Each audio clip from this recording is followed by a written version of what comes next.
कौन हो तुम आर्य? दशरथ पुत्र राम। अयोध्या के महाराज दशरथ, उस महानुभाव के साहस और कुलीनता की कहानियां सुनी है मैंने। फिर तुमने मेरे विरुद्ध सुग्रीव का साथ क्यों?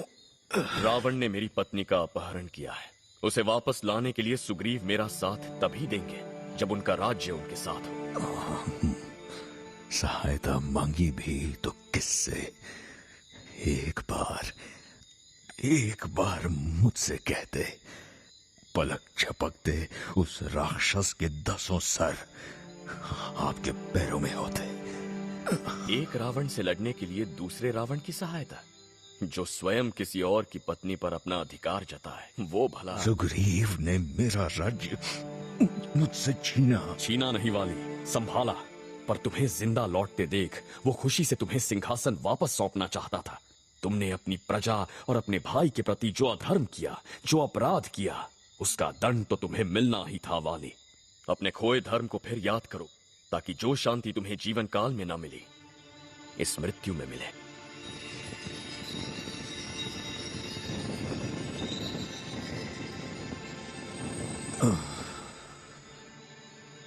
मेरे भाई,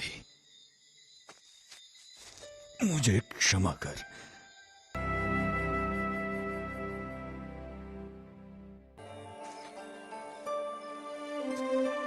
तुम एक सम्माननीय सम्राट ही नहीं, मेरे आदरणीय मित्र हो सुग्रीव। और मित्रों में कभी क्षमा मांगने या देने की प्रथा नहीं होती। पिता, श्री राम की धर्मपत्नी की सुरक्षित वापसी के कार्य में नियुक्त करता हूं। उनका अपहरण करता कोई और नहीं, स्वयं राक्षस सम्राट रावण है।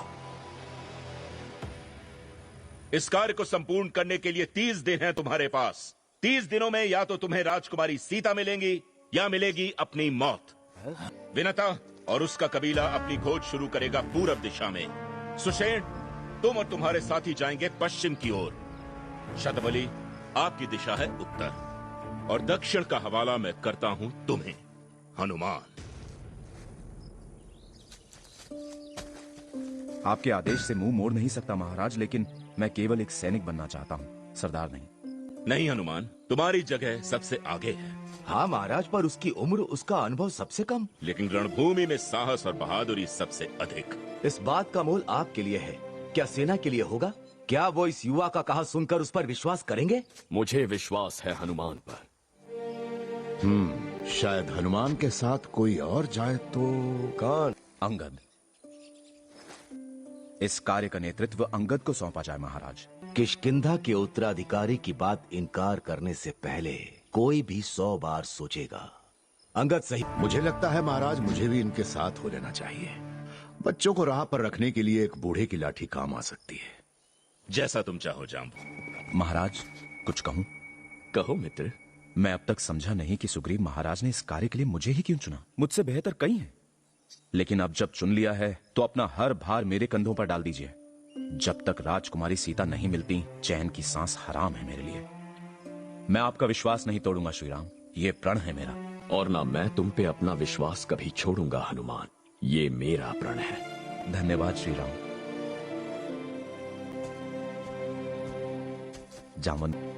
जामवन काका, कौन कहेगा कि ये वही योद्धा है जिसने कुछ पल पहले एक भारी विजय प्राप्त की। चेहरा देखो, एक सन्यासी का जो जग की मोह माया से अपरिचित है। शांत, निर्मल। श्री राम में जरा भी अभिमान की झलक नहीं। क्यों? शायद उनमें इतनी सूझ है कि अभिमान को अहंकार में बदलने में देर नहीं लगती। इसीलिए शक्ति पर संयम रखना आवश्यक है। जामवन काका, एक बार फिर सोच लो। आगे सफर बड़ा लंबा है और कठिन भी। कहीं इस उम्र में लेने के देने न पड़ जाए। घबराओ मत, इतना पता है मुझे तो वो भी पता है जो किसी को नहीं पता। मतलब ये कि जानते हो कि सूरज का स्वाद कुछ कुछ पके आम जैसा होता है। सूरज? पका आम? काका, आम के पकने का तो पता नहीं, पर आपका दिमाग लगता है ये सफर बड़ा भारी पड़ेगा।